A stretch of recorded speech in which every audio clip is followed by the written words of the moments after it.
Matty, and it's been a busy old week in the world of Hibernian. We obviously spoke about Martin Boyle's exit last Sunday when we did our main episode. The accounts are out for anybody who's interested in that sort of thing. Another wee loss for Hibs, but less of a loss than last time, so things seem to be heading in the right direction. But are those accounts a cause for concern? Motherwell lost last Saturday, and has that opened the door for fourth place for us? Stevie Robinson's about to go to Aberdeen. It doesn't really affect us at all. I'm not sure if anybody's got a thought on that. Fucking who cares, eh? And Hibs are ditching fanatics in the club store as well. So um, I'll tell you what, John, you're top left in my screen, so I'll start with you tonight. What would you like to kick off with? I think it was refreshing last week to get the see Motherwell drop points and that wee lift that we all got to think, actually, you mean there's a chance again? I Hmm. mean, and there's that sort of they're going in to play Celtic at the weekend, who clearly based on the idea that they only have one shot and none on target. I mean, in the quarter final of the cup, managed to come through it. So there's clearly something on their side at the moment. So yeah, we've got Livi at home, so it's like there's a wee bit of sort of fighting spirit coming back to say at least have a swing at it. And do you feel like it's on, John? My head says no, but my heart's always going to shout for it. If I'm brutally honest about it, I mean, Motherwell have done pretty much. I don't know. The run of results feels a bit like our 27 game or 17 game or whatever it was last season, where they've had that phenomenal spell. I mean, where everything has gone right. Yeah. And it's not the idea that they're going to start playing badly. It's just the idea that they're going to start losing goals where it scalps off the backside of the striker rather than anything else. Maswanisi is going to hit the outside of the post rather than the top corner. It's the marginal stuff that maybe changes. I think we've got games coming up where we just have to fancy ourselves. It's thinking that we've got January window out the way. We've got out of our system that everybody came in too late, but who's there now should be up to speed. We're now got a bit of competition for spaces. We're not sure who we're going. Shuto and Elding seems to be the feeling amongst the fans as to who would Hmm. play in terms of up front. But it's nice to have that excitement that there's options there. I mean, Definitely. maybe for Boyle, it's maybe going to be one of these things that it's a bit cathartic. The fact that it seems to be now out in the open. I mean, he can just play with a bit of freedom. We never actually We've got considered that players aspect of it. potentially coming back over the next month. I mean, so it just feels as if, something, go for it. Take care of business. Um, it's not about underplaying Livingston at the weekend and how Marvin Bartley will have them up for it. It's about saying, right, we're set up. We will put a team out in the park that will look at a home record that has been brilliant for over a year and just go for it. And if it doesn't work out, it doesn't work out. But don't be for lack of trying. Absolutely right. So J Star said if we have a chance of getting fourth, Rocky has to be dropped and start Shuto. Nicky's back to his best. Let him find Shuto and Eldon.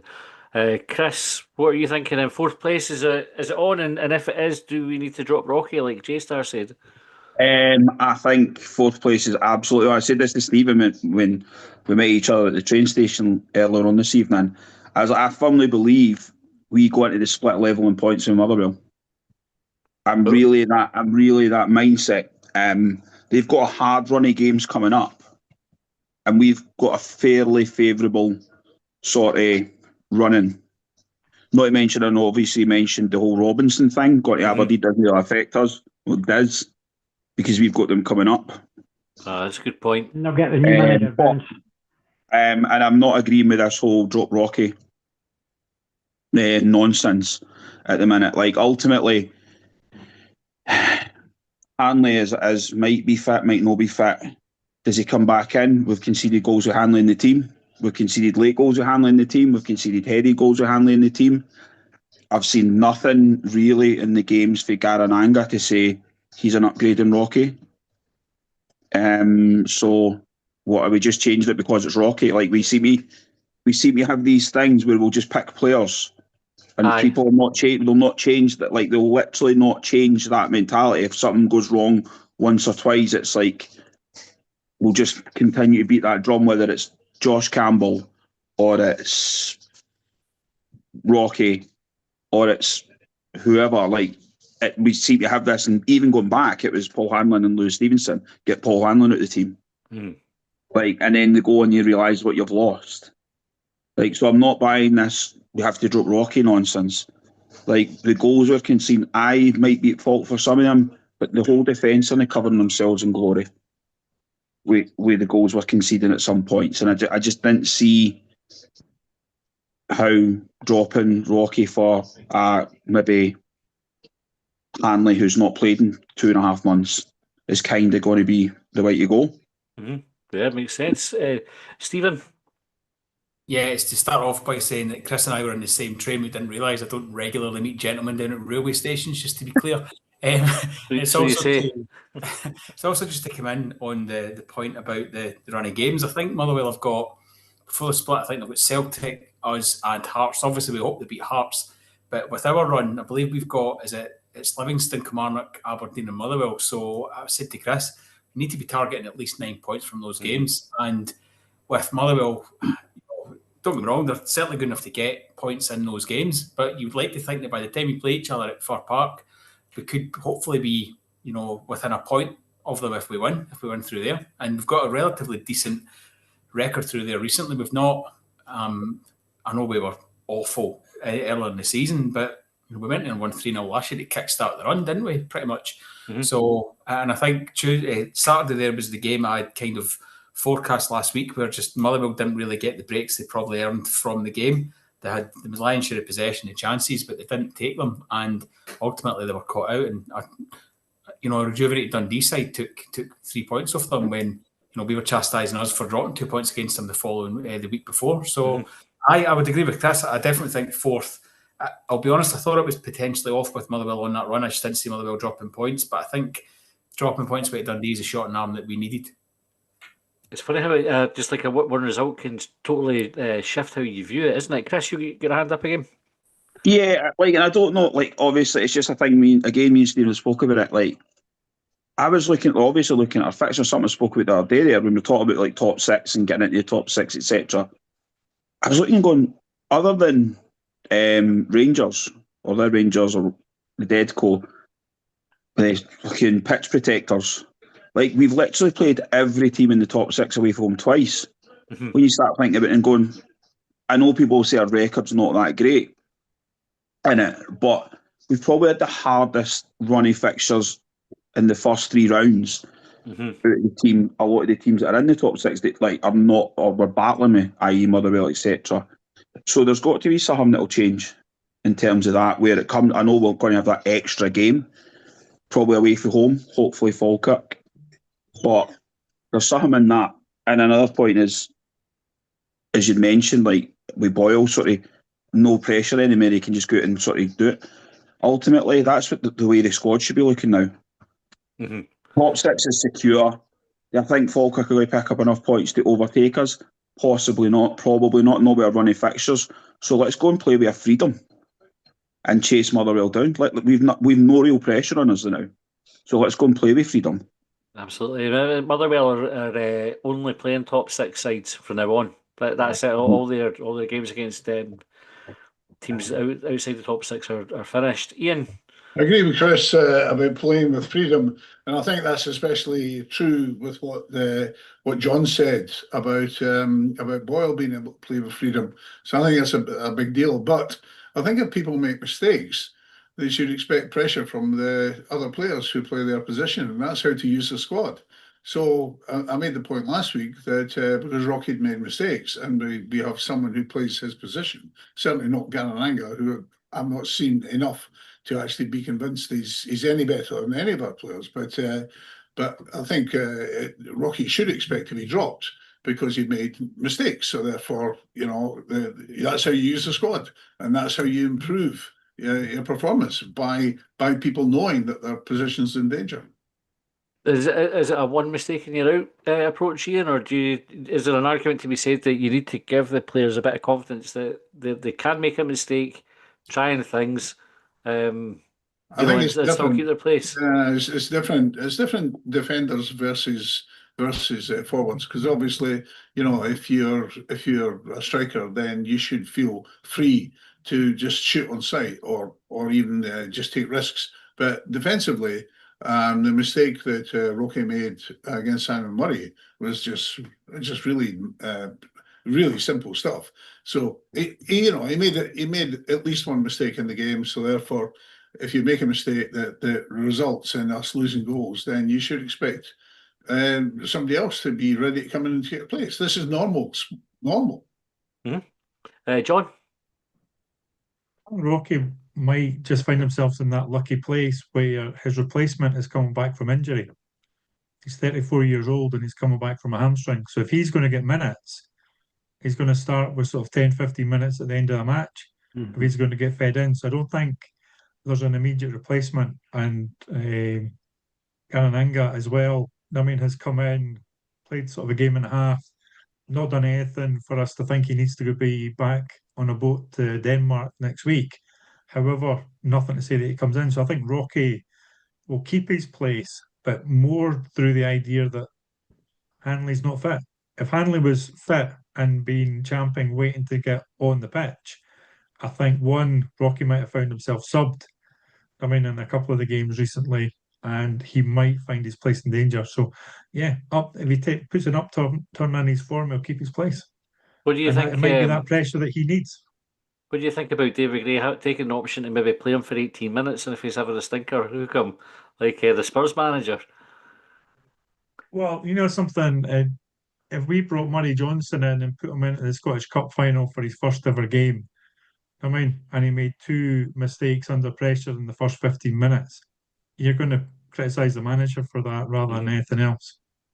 If you're going to do that, you've got to bring an aging keeper who's been out injured for 18 months and looks like he spent 6 of that in the pub to get away with it. I agree. A la Conrad. Yeah. Jack, where do you stand on Rocky then? Would you be starting Rocky on Saturday, or is it time to drop him? Well, unless Hanley's fit, then no, but I do understand with everybody else, if you're making mistakes, then you're liable to expect to be dropped. And what do you think about the fourth place? Is that on? No, I think we can, yeah, if we can do our thing and try and keep the pressure on Motherwell, I think we can do it. And I was going to ask you about your top, Jack. What's this one got a bit of writing on it? Is that a cup final top? Oh, that's the Rockway's N one. Oh, is it? Yeah. Very nice. I had to look at what would it have been, the 2013 cup final when we played Celtic. That was the bottle green one, wasn't it? Yeah. I thought it was that one at first. Joe, how are you feeling about fourth place? I think fourth place looks very much on. Motherwell have had a terrific run and, doff my cap to them, etc. But I'm not saying the wheels will come off, but they've got really tough games coming up. And, they're likely to drop points. And if we can even get a draw against them, but beat the other 3 teams before the break, then we're on. Although I have to disagree with something you said right at the start. I think with Stephen Robinson going to Aberdeen, they'll get the new manager bounce, perhaps. That might give us a bit of a challenge. But notwithstanding that, yeah, if we can take 10 points out of the 12 in the 4 games before the split, I think we're looking good for that fourth place. I actually, though, think, along with a lot of the Hibs supporters, we should be starting with Eldon and Suto. They are our players, not loanees. We should be giving that pairing a chance together, because come the end of the season, Martin Boyle's away. The odds are Ellie will be away. So those are our only recognised strikers. We'll obviously be buying more in the summer, but I think we should start those 2. And speaking of starting somebody, I think we should start Kai Andrews. Now, I know he's only on loan, but he's only 19. Coventry are pissing to get into the Premiership. They're going to get into the Premiership, and he's probably a bit too young to walk straight into a Premiership team. We could get him on loan for another season, and I'd like to see what he can do with a run of games. Who would you put him in the midfield instead of, Joe? Palliser. I think it's almost certain Palliser will be away at the end of the season because of the wages factor. He's improved a lot from his start. I didn't like him at the start, as you know, but I think Kai Andrews looks very promising, and there's a very good chance we could have him for the reasons I've just outlined next season, and an extended loan. On the loans, this has come up like a few times over the course of the phone-ins with the idea that it's preferable to play our players rather than loan players. But I think one of the points that you might find sort of counter to that is that generally you bring in a loan player because they're better than what you can afford to buy. So, do you cut off? Is there a risk you cut off your nose to spite your face there if you're leaving a potentially better player on the bench because they're not contracted longer? But Ballister isn't contracted longer. So what? I mean, I suppose the Scarlett would be the one that would be in the forward places. Well, again, he's not our player either. He's going to go back to Spurs at the end of the season. They might need him in the Championship. They're heading that way, aren't they? Stephen, you got your hand up.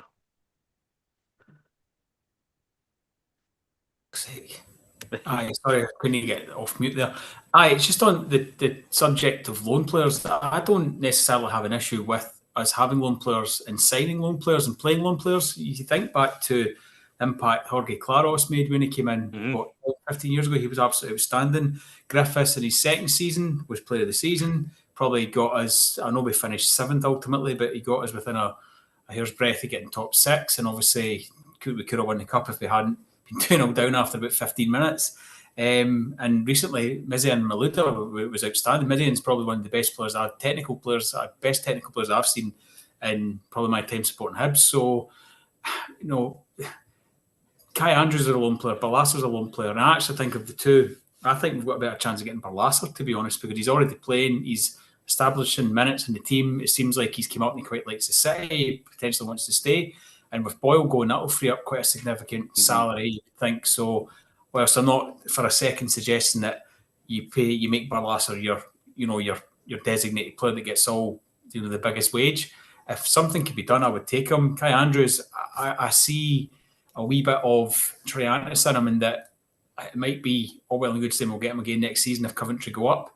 But look at we thought if Sunderland went up last season, we might get Triantis back, and he's over in the States now. So I'm not sure if there's a deal to be done with Kai Andrews, to be quite honest, next season, even if Coventry go up, or which it looks like they will.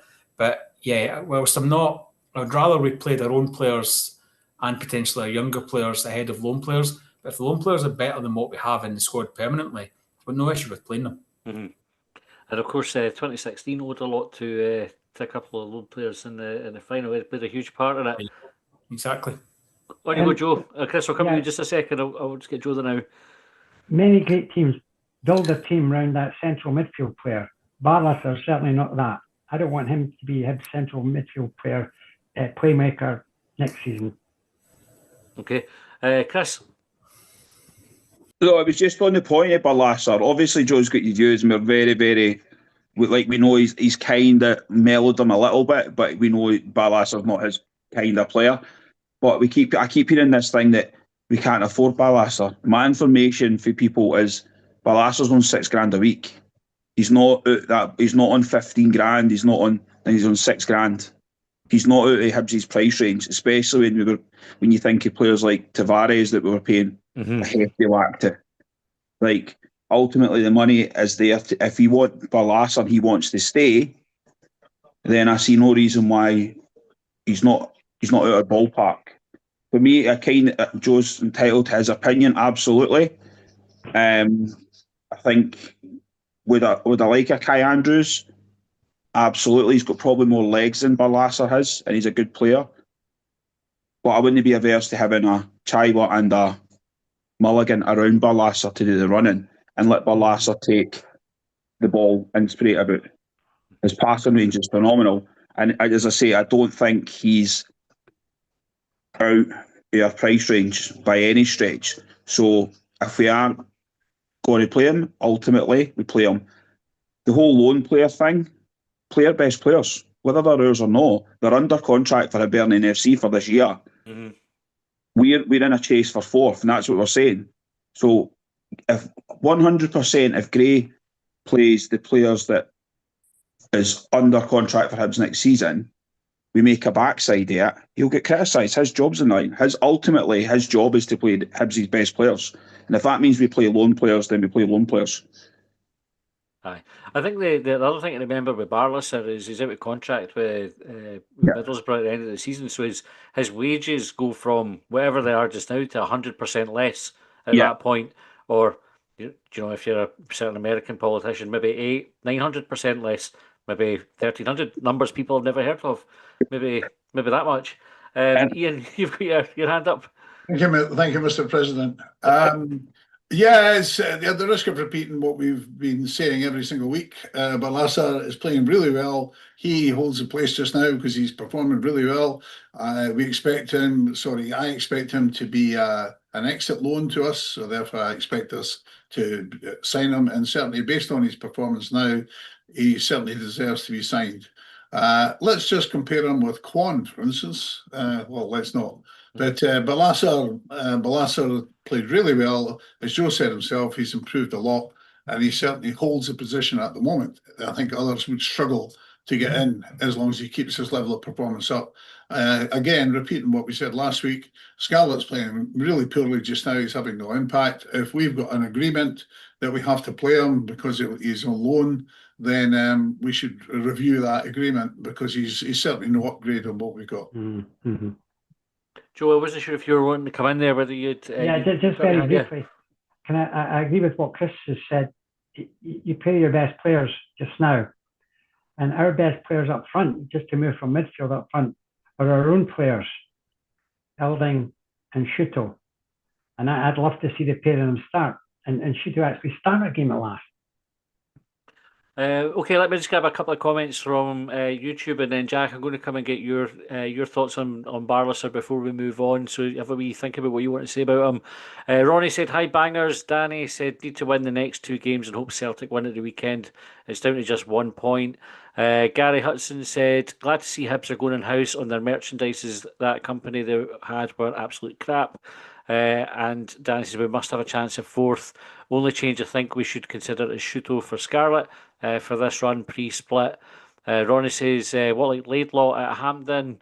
We played Laidlaw at Hampden. What was that against Celtic? He played, if I remember right, was that a semi-final? Must have been. I'm sure it was. No, it was that 5-2 versus Lennon Celtic. I'm sure it was. That was the day after I moved into this house. We got absolutely fucking hammered. It was shit. I'm sure that we chucked like some. Did we not chuck like even young players? Did we not chuck Ollie Shawn against Celtic a good few times? I did a reasonable record against them, to be fair.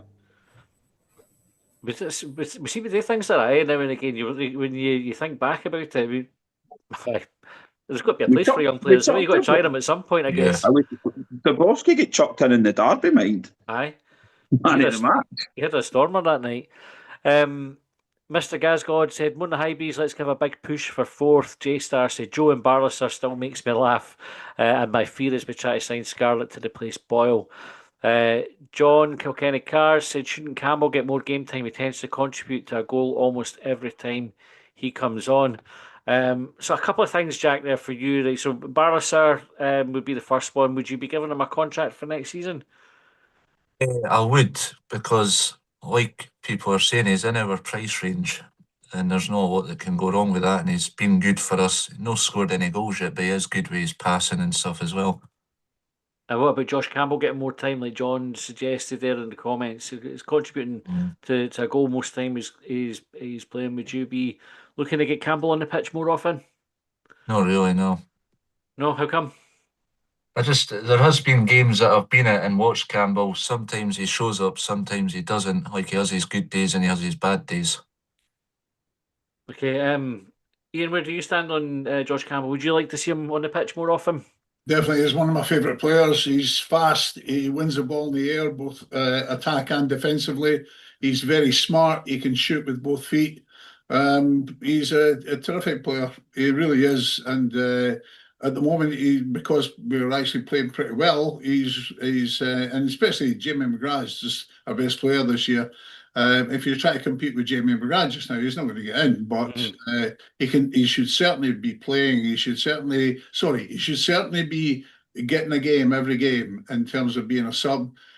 But he is one of my favourite players in terms of the type of player I want to see at Hibs. Somebody that's smart, somebody that is got really good ability with both feet, and I love his attitude. So when he comes on and yells at people like Ellie to get his arse in gear and things like that, I think Josh is a terrific player. And we, if we don't play him, then I think he should be looking elsewhere. John, how about you? What's your thoughts on Josh? I'm just trying to get the header against Hearts out my head at the moment. That sort of lovely glance in the far corner that we watched all the way from the east. I love him. I think at the moment, though, he's the 20-25 minute player at the end of the game when you're looking for energy at the top of the pitch. Mm-hmm. I don't think he gets in the midfield ahead of Chaiwar, Barlasser, McGrath. Up top, we're going to be choosing strikers ahead of him. He's done a great job for us in the past, filling in when we chose not to have strikers and we just had wingers. But no, I think he's a really good squad player for us at the moment, and I think that his value is towards the end of a match at the moment. Okay, Chris, I'm going to come at you next and just talk about the front pairing going ahead for the rest of the season, because that's been mentioned a couple of times tonight. So it seems to be a bit of consensus that Shuto and Eldon would be our front pairing. So a bit of that in the comments. It's come through when we've been doing the episodes on the Sundays as well. What's your preferred top two? I think they have the jerseys at the moment. I think we have to be realistic and honest that both of them are having an impact. I'm not so down on Scarlett as others, if I'm being honest, because I think as well as he's not scored, I think he has got good link up. I think he's got a part to play. But I think Soto and Eldon are the starting two at the moment, and then it's whoever you bring in after that. I just think they've got a bit of everything about them: with pace, physicality, intelligence. I think you can see it in it, as I say, their impact in the game. And it's good. It's a good position to be in. We're sitting there now talking about possibly four options to play up front, and that's me disregarding Ellie as well, like totally disregarding him. But I think there's another option that can come in there and play up front, and that's Josh Campbell. I've been convinced that Josh Campbell could absolutely play up front. Whilst he's not a natural finisher in terms of like just swiping he's got that run into the box. He can hold the ball up. He can win a header. He could play as party of two up front and be the kind of battering ram. So it probably gives us 6 options really up front, and it's a good position to be in. But at the moment, it's Soto and Eldon. They hold the jersey moving forward for me. Okay, John. Yeah, I mean, Scarlett has had a couple of drop-down games. Dundee United had us all riding high with them. But Boyle, Scarlett and Campbell as your finishers in your last 15 or 20 minutes up front. I mean, when the defence has had to deal with Soto and Erling for the rest of the half or the rest of the game, to me that's ideal. This is where your sort of 16-team squad comes into it, and that's what we've got to be looking at. And I think Scarlett at that point of the game, Boyle at that point of the game, and Campbell, I mean, particularly against the Livingston team, I mean, I think the average age of their defence is 3 years off their pension. I mean, it's that sort of idea. They're not going to like that coming on. Stephen, Scarlett has had a bit of a hard time, I think, on the phone in. I was caught a wee bit by surprise last week, I have to say, with quite how negative the views on him were. But for me, I don't know if we've necessarily seen enough. But I'm obviously, everybody watches the football different, and I accept that he's no set the header on fire. Where do you stand with Scarlett? Would you like to? Does he need more game time to get up to speed, or should we be expecting better from him already? I think there's an argument to both that we should be expecting more because of the level that he's played at. I've referenced a couple of times he played minutes in the Champions League as recently as the end of January. So he's clearly got a pedigree, if albeit a shite Spurs are giving him minutes in the Champions League. I'll be honest, I've been quite critical of him, but when I actually sat down and thought about it and reflected, I was trying to think of any actual clear goal scoring chances he's actually had. I was struggling to. I think he had a block shot or a shot that he dragged wide against Dundee United. But games since, I've admittedly not seen the full match that he's played. I don't think he's had that many chances, whereas Shuto and Elding seem to get relatively decent chances in games and have obviously stuck them away. So I've kind of changed my position slightly to not really knowing where I stand with him. Grant, I do think, though, that he is probably worthy of starting on the bench and giving others an opportunity that have earned it through goal involvements and assists and actual goals. But yeah, I think somebody said earlier that we could potentially get him next season. I'm not sure. I can imagine, being a 20-year-old in the Spurs setup, he's probably on 5 figures a week that we absolutely cannot afford. Not in terms of afford to physically do it, but we cannot afford to spend that kind of income or that kind of wage structure on a player that we don't know we're going to get goals from. So I'm a wee bit on the fence. I think there's definitely a player there. Whether or not it's a 20, 25 goal a season striker, I would severely doubt it. Ian, you got your hand up. I agree with Stephen. He needs time on the bench. The reason he's had very few chances is because he's so fucking lazy. And I agree with Matty. He needs to get up to speed, as in he needs to do something other than jog when he gets on the pitch, because that's what he does. He jogs and he just looks like he's not interested. So he needs to be on the bench, and we need to get people that actually want to play for us on the pitch. Okay, right. Ronnie asked, does anybody know if we had a bounce game? The weekend we did. We played Wraith Rovers, and it was 1 each. Is that information I have? I don't have goal scorer information, unfortunately. But one each was the game. Apparently a good game, and Hibs played well, from what I gather. I don't know if it was a last-minute goal we conceded either, which was suggested elsewhere. Probably. Joe? Just a quickie. Shuto is our player, and yet he's never started a game yet. Surely against Livingston at the weekend, that's the time to get him started. It's interesting with Shuto. He's got the Australian manager keeping an eye on him just now. Joe, do you think he's tapping on David Gray's door, sort of saying, "Let me in the team, let me start," because there's a World Cup coming up and there's a wee snifter that I might get there. Of course, he's got to be bashing his door down for that reason alone. But also, he's had 4 goal involvements in 5 games or something. He's due a start, and he's our player. Jack, he's definitely played his way into the team. You would say, Shuto, that he's given you a big decision to make. Definitely, yeah, he's done well since he came into Hibs. He's got 3 goals this season, same as Eldon. So I see no reason why he shouldn't start, because I think he would do even better starting as well. And what about Boyle then? So we just to change the subject a wee bit, we had the news last week about Martin Boyle not renewing his contract and agreeing with Hibs that he would move on. How do you feel about that, Jack?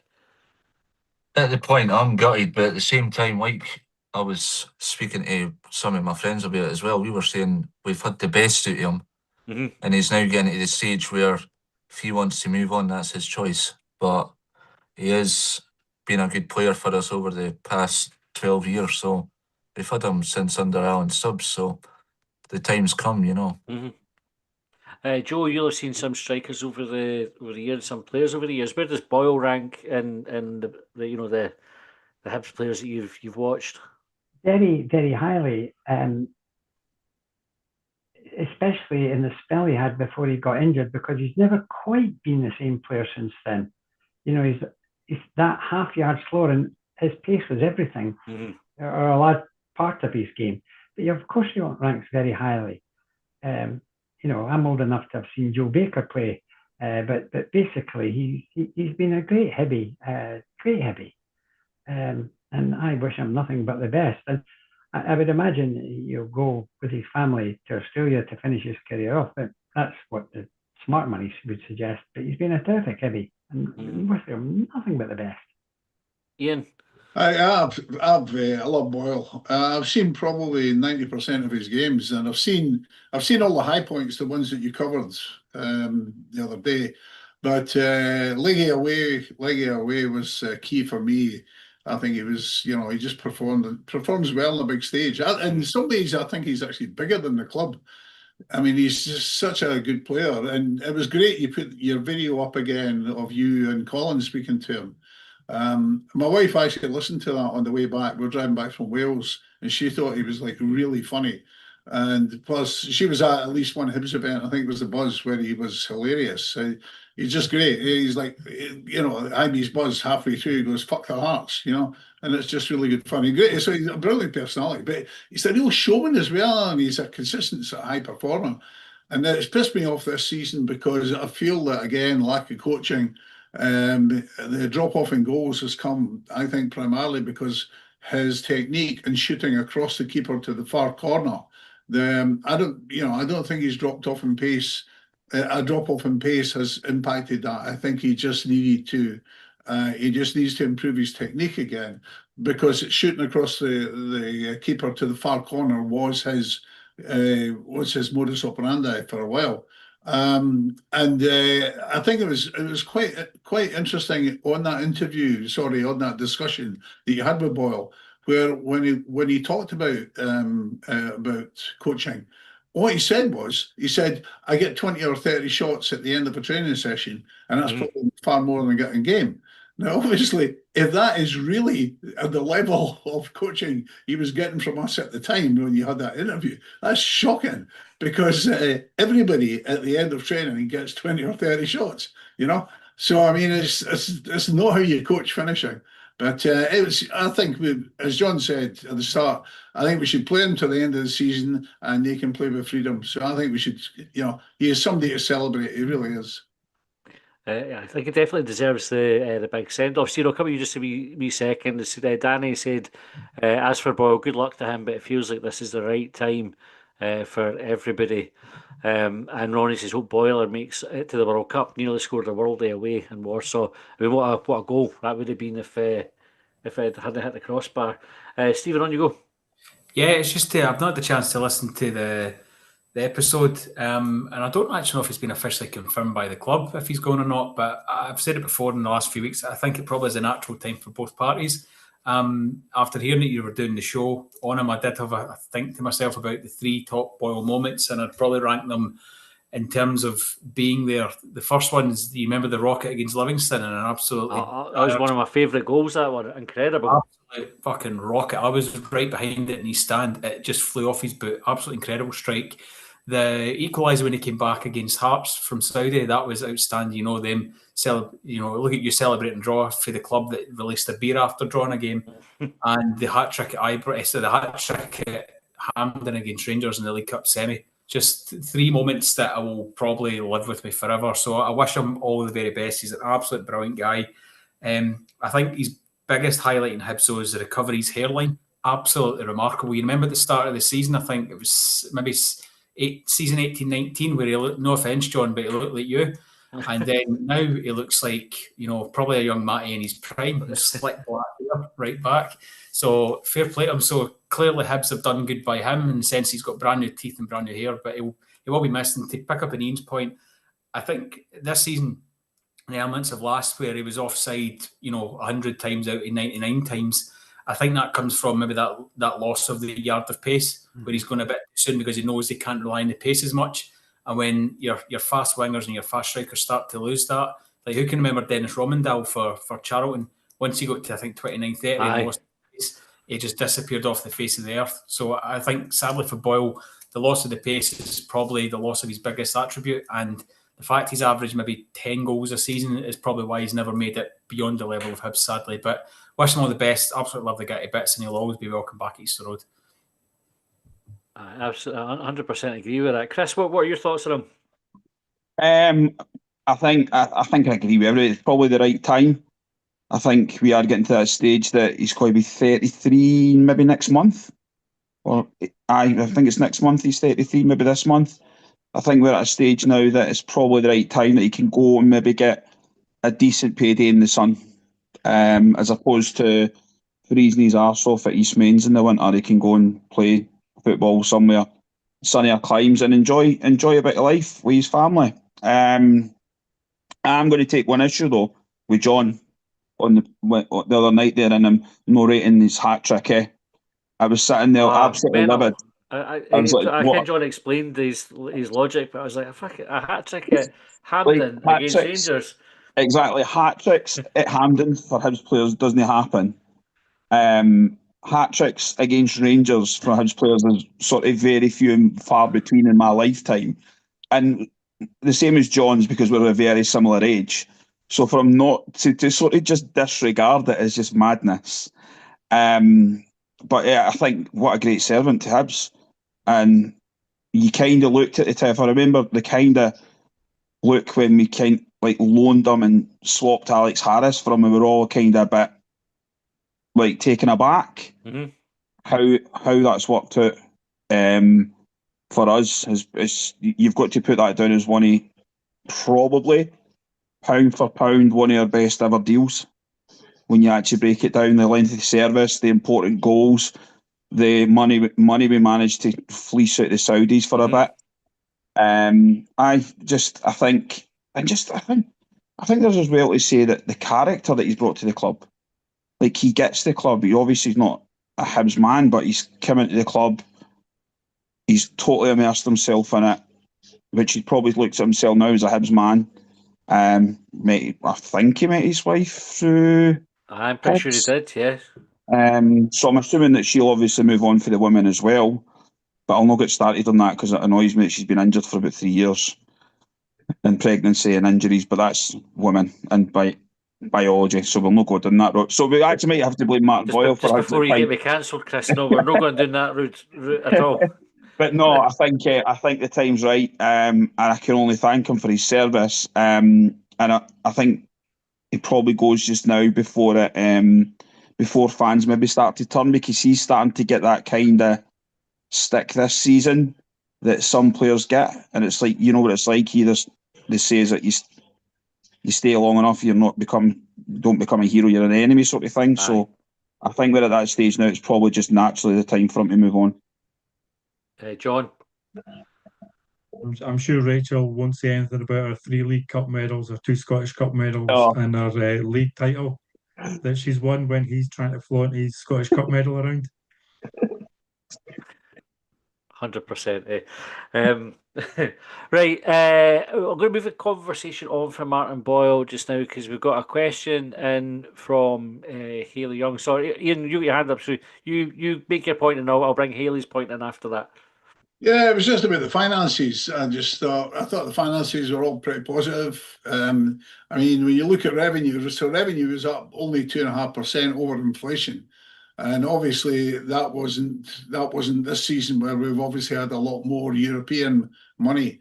So, but inflation, and obviously that EBITDA, that measure that everybody uses to compare across the way, it's significantly better, which is actually a good summary of the financial position. So on the finances, then I was quite impressed when I saw them come out.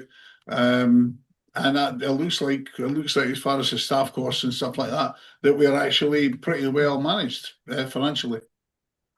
Ian, sometimes people see the headline, the loss, and sort of obviously like a loss is generally not considered a good thing, but there are times where a loss is a positive, because that money has been sort of spent to generate a profit further down the line. You know, businesses quite often will deliberately make a loss or a plan for loss to do that sort of speculate to accumulate thing. Do you have any concerns about the level of losses that Hibs have posted over the last few years? Yeah, I mean, but that's the point about that indicator, where you take out, they take out tax, and you take out depreciation, etc. And that is a proper measure of how clubs perform. The club's decided to take a loss. Obviously, if the club really wanted to make a profit, they could make a profit, but it would mean adjusting things dramatically. So I think all you're looking for is good custodianship. I don't think people, certainly at our level, come into football to make a profit. John, I'm going to come to you just a second, because Gary had asked a question about this. So, Hayley, we'll come back to your point in a wee moment. But Gary had asked, what about the latest financial news? I don't understand it. Are the Gordons just bankrolling it? I don't know, is what Gary said. So, John, what are your thoughts on it? I think that 20 million over 4 years feels like a scary figure. Anybody who's watched multiple Scottish clubs go bust, I mean, with well-meaning owners, but those well-meaning owners loaded debts on those clubs. So I think the simple reality is that whilst the Gordon family choose to convert all their loans to equity, then actually it's not an issue. And as long as those debts don't impact on our taking part in European competition, it's not an issue. I suppose the only plea from myself would be bringing more clarity about that investment side. So I think there was a little bit about the 3 million that's been spent on what keeps getting referred to in the financial documents as the North Stand, but we would all call it the famous five, which is a bugbear of mine that they can't call it the famous five. And the smile on the accounts that they had to point out there was 4/5 of the famous five were being included. But anyway, that side of it, it's done. We don't have at the moment. There is no worries, but go and let us know what's going, because in the next couple of years we're told there's a huge investment going into East Mains. There's an indoor pitch. If that's coming through the accounts as well, there's a real chance that that's distorting it. And as you say, the Gordons have taken Easter Road from a fairly tired stadium in 2018, 2019 to actually a modernised stadium that's been brought back up to a level. Don't see much in these, but the talk of the other stands is really good. So we're at a stage where they've invested. That will reflect in the balance sheet. It will reflect in any future sale that they can have. So yeah, investing for that, make that much clearer. I mean, because it feels, I don't know if this is what you're talking about, Ian, it feels as if we made about a £3 million loss last year, and that's what we've got to make up, rather than a £7 million loss. But we still ended up with cash in the bank. You know, this is the thing. You know, that share issues.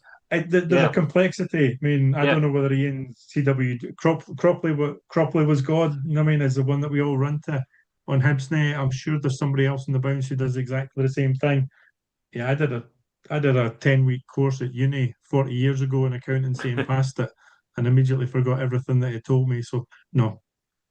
Normally I like to be quite close to the accounts, but I just, you know, they came out, was it yesterday they got released, and I just have to have a minute to actually sit down and look at them and go through them and kind of work out what's what. Chris, we did the extra time on Monday for subscribers, and we had a bit of conversation just about fans giving a shit about this side of things in the first place. So like whether we should care about it, and if so, like to what extent. Do you have any strong feelings about it? I think I kind of said, like, I think for me, fans only have a care about it when they're released.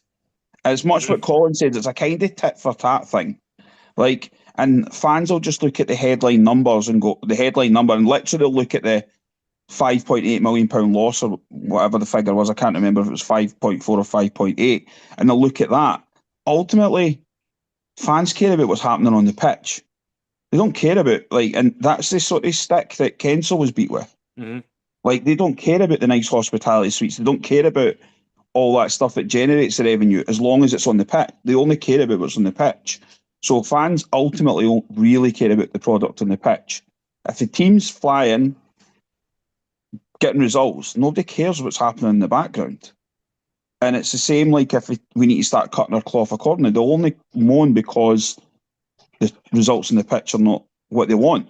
So for me, I pay a bit of attention to it, and I looked at like certain things and I was like, I was fairly positive with the results because I was like, there's a lot of things that was still paying off investment.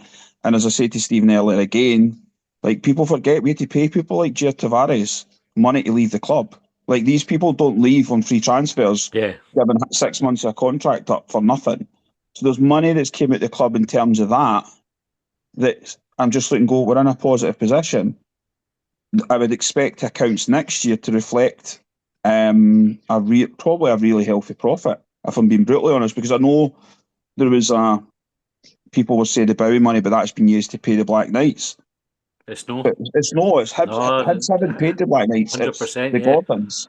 So like moving forward, like people go with £20 million loss over 4 years, etc.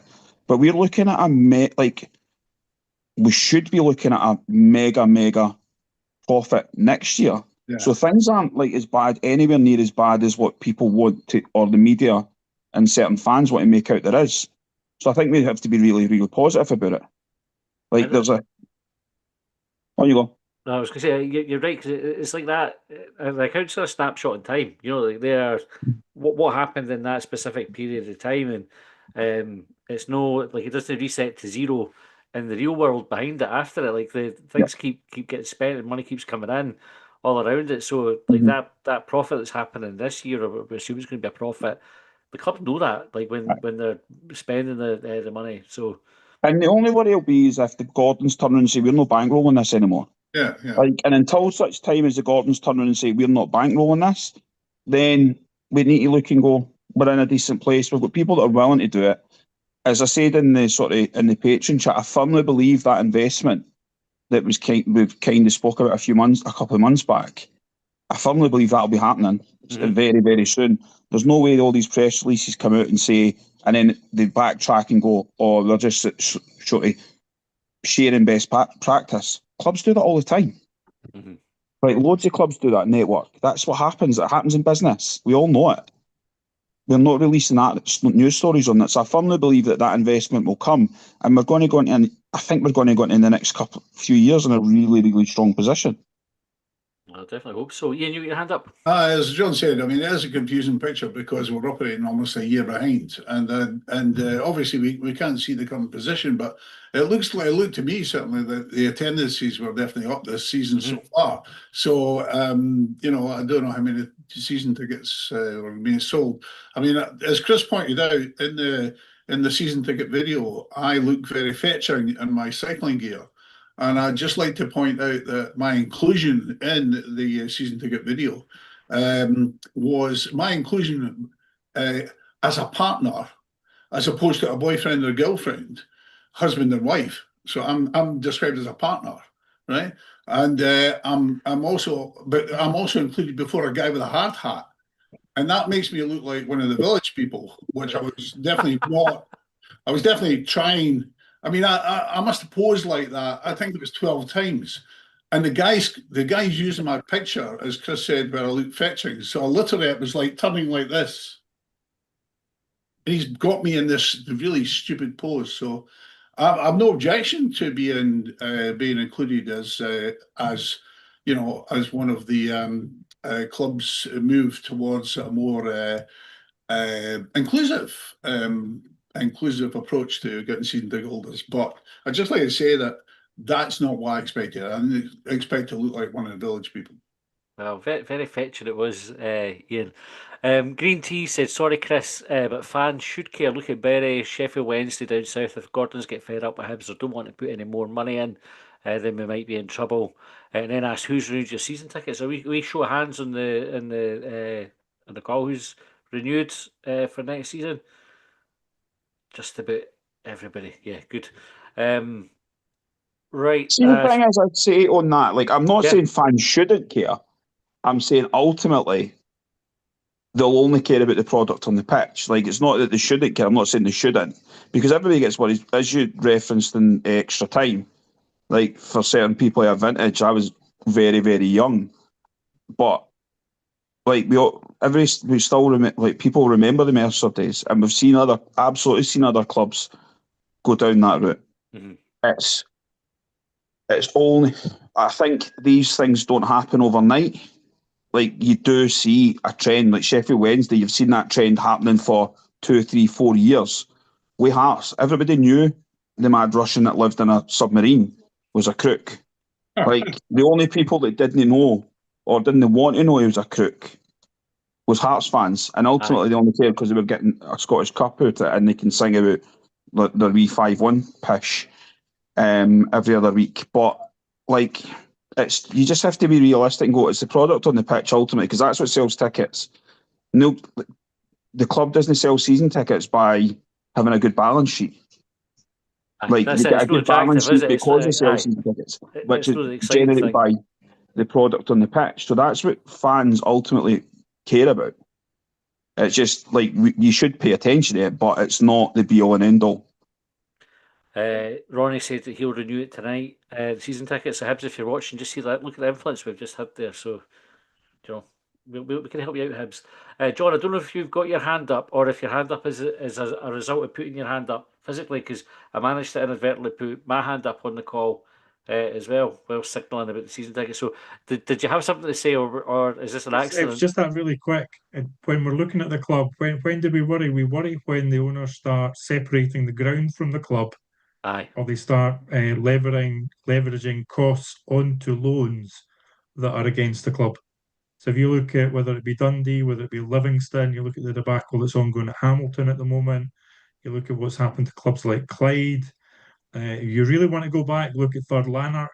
You know what I mean? Hearts escaped liquidation because they were able to convince a Lithuanian pension fund that Tynecastle wasn't worth anything because they'd never be able to build anything on it. I You mean, know, all they had to do was show them a photo to convince them. Yeah. Yep. Man, they say there's a brewery here, there's a. But what I'm meaning though is how close you can come when the debt is put on the club. At the moment, there's nothing to say that the Gordons are putting debt on the club. The Gordons are spending the money to make the club a more valuable asset for them. That's a great point.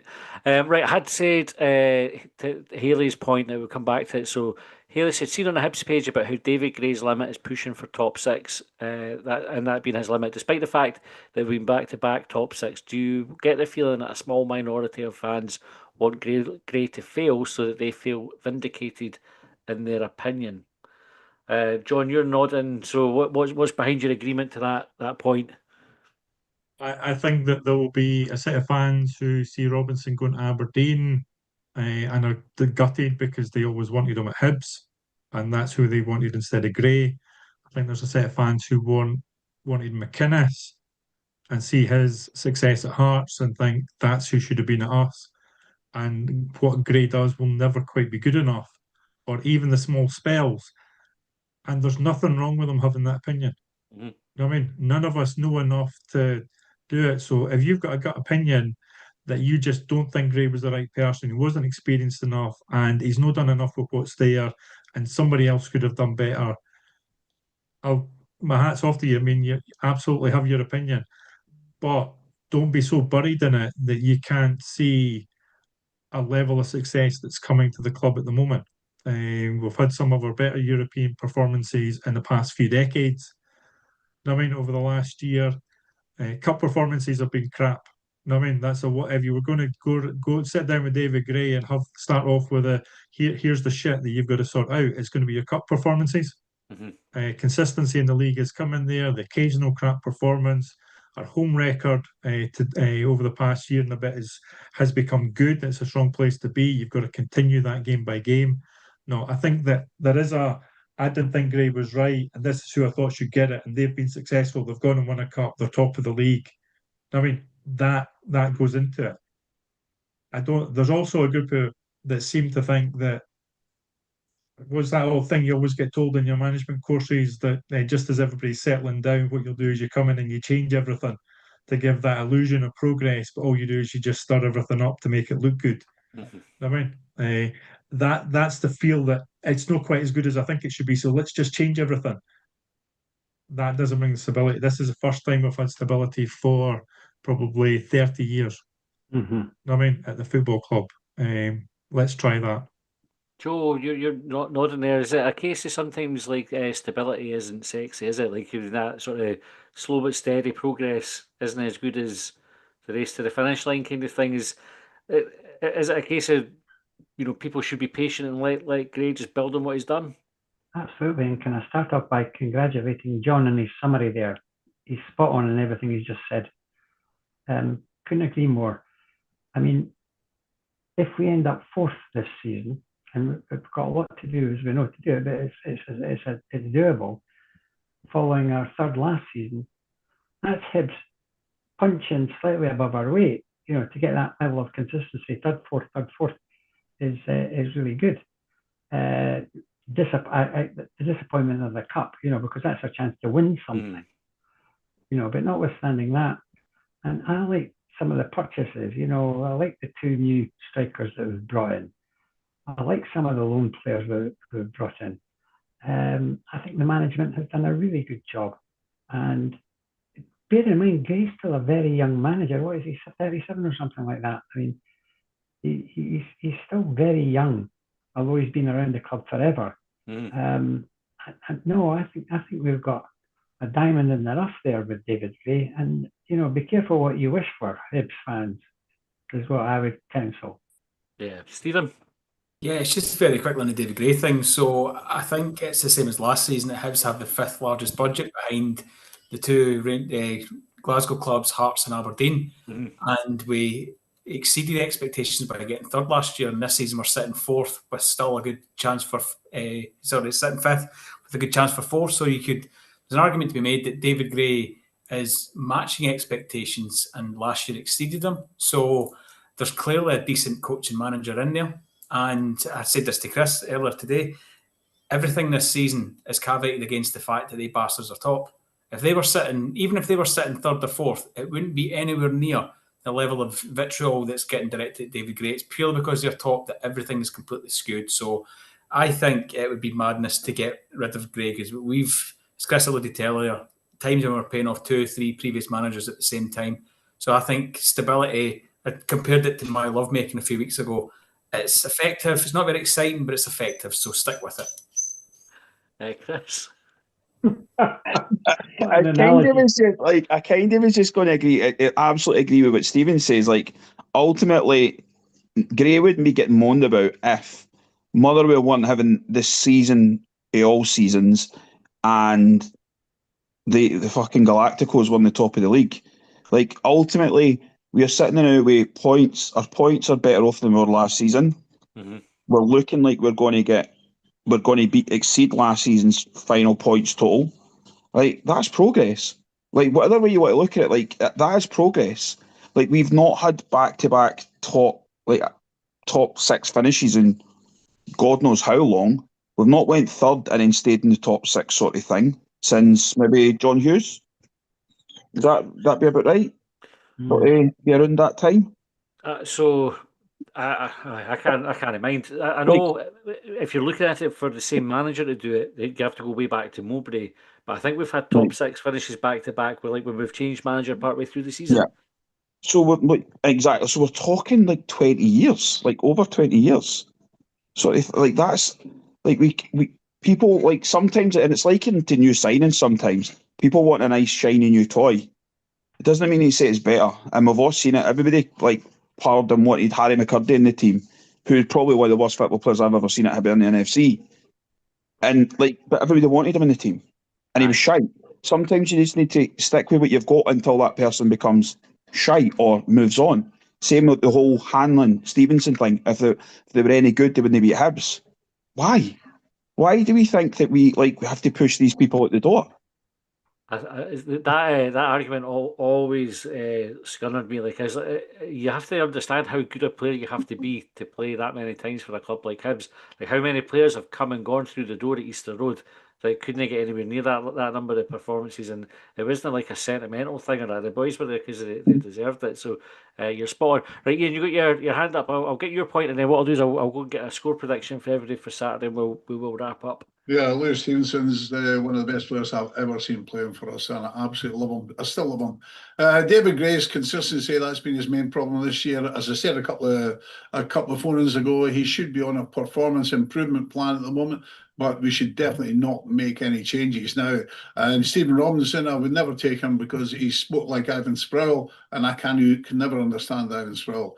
Livingston, Libby lose 2 goals a game, and they only score 1 in the league, and on average since the start of the season we scored 2 goals and we concede 1. So although Livy have actually drawn the last 3 games, we should win.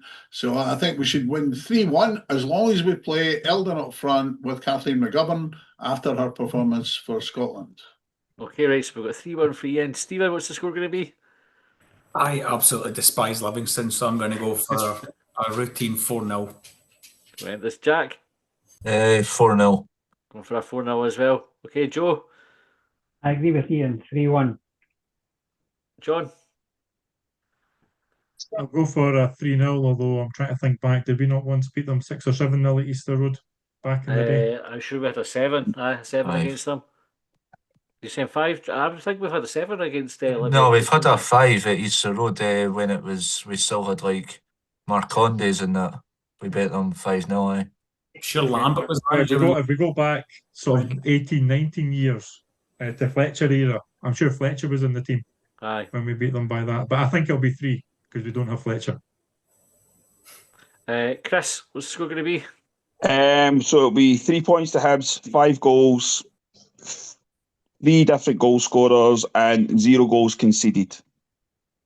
Trying to say there's so many numbers there. I think you said 5. So 5-0 Hibs. Aye, I think that's what it was.